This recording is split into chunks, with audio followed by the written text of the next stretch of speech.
अस्सलाम वालेकुम, क्या चाल है दोस्तों। उम्मीद है सब खैरियत से होंगे। तो दोस्तों आज की वीडियो बहुत ज़्यादा इंपॉर्टेंट होने वाली है क्योंकि आज मैं आपको कुछ शेंगन यूरोप के ऐसे डॉक्यूमेंट्स बताने लगा हूँ कि जिनको पूरा करके आप ये पूरी रिक्वायरमेंट्स फुलफिल करके अगर आप एम्बेसी चले जाओ तो आपको वीज़ा मिल जाएगा। आपको किसी कंसल्टेंट एजेंट की ज़रूरत नहीं पड़ेगी। Without any consultant, without any agent आप वीज़ा घर बैठे हासिल कर सकते हो। सुनने में ये चीज़ बड़ी अजीब लगेगी लेकिन रियलिटी यही है। लेकिन आपको जो मैं डॉक्यूमेंट्स बताऊंगा उन डॉक्यूमेंट्स को आपने पूरा करना होगा, पहली बात। अच्छा, अब डॉक्यूमेंट्स हैं क्या? सिंपल डॉक्यूमेंट्स हैं, कोई लंबे चौड़े डॉक्यूमेंट नहीं है। सिंपल आप मेरी पूरी अगर वीडियो देख लेते हो ना तो आपको कहीं जाने की ज़रूरत नहीं है। फर्स्ट ऑफ ऑल आपके पास होनी चाहिए 6 मंथ की बैंक स्टेटमेंट। कुछ लोगों के पास 3 मंथ की स्टेटमेंट होती है, कुछ के पास 6 मंथ की स्टेटमेंट होती है। 3 मंथ की स्टेटमेंट वाले कंट्रीज में आप चेक रिपब्लिक, इटली, स्पेन, इस तरह के कंट्रीज में सबमिट करवा सकते हो। अगर आपके पास 6 मंथ की स्टेटमेंट है आप कहीं पे भी सबमिशन करवा सकते हो।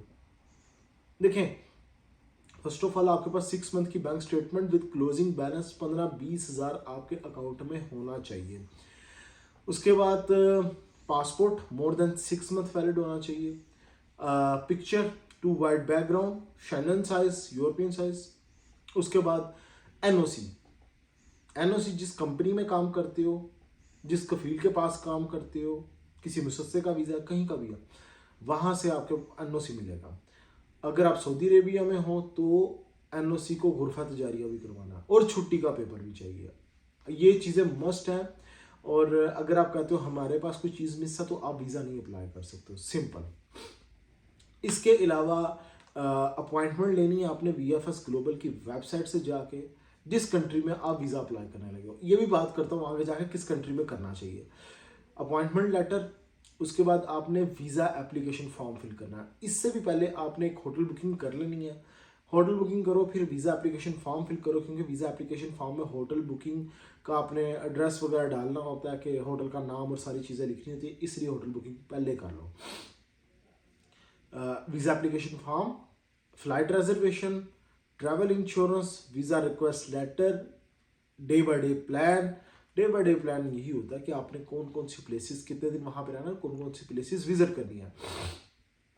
एनओसी क्या होता है? एनओसी बहुत सारे लोग पूछते हैं। सिंपल एनओसी होता है कि आप किसी कंपनी में काम कर रहे हो, वहाँ से इजाज़तनामा, नो ऑब्जेक्शन सर्टिफिकेट, उस कंपनी को, उस कफील को, उस अरबाब को कोई इतराज़ नहीं है आपके यूरोप जाने पे, टूरिज़्म करने पे यूरोप में। और वो उसके अंदर लिख देगा आपकी सैलरी कितनी है, कितने दिन के लिए आप जा रहे हो, और ये सिंपल इतना होता है। इसे एनओसी कहते हैं। अगर आप पार्टनर, इन्वेस्टर या सीआर में नाम है तो ट्रेड लाइसेंस की जो कॉपी होगी वो साथ में अटैच हो जाएगी, वो आपने अटैच करनी है। और इसके अलावा अगर आपकी प्रीवियस कोई ट्रैवल हिस्ट्री है उसके आपने कॉपीज साथ में अटैच कर देनी है। ये आपने लेके जाना है, वीएफएस में सबमिशन करवानी है। सबमिशन करवाने के 15 डेज़ के अंदर आपको वीज़ा लग के आ जाएगा। सम टाइम 15-20 दिन, 25 दिन ऊपर नीचे हो रहा था। डिपेंड करता है एम्बेसी पे रश कितना है, उस हिसाब से। अब किस एम्बेसी में सबमिशन करवानी चाहिए, कौन सा बेस्ट कंट्रीज है? 4-5 countries top of the list है। मैं हमेशा बात करता हूँ किसी भी मुल्क में आप वीज़ा अप्लाई करो, ऐसे मुल्क का इंतखाब करना जो टूरिज़्म को प्रमोट करते हैं, जिस कंट्री में पाकिस्तानी या एशियन टूरिस्ट जाते हैं। टूरिज़्म प्रमोट करने वाले कंट्रीज तो बहुत सारे हैं, लेकिन हमने अपने हिसाब से देखना कि हमारे कंट्री के कौन कौन से लोग किस किस ममालिक में जाते हैं।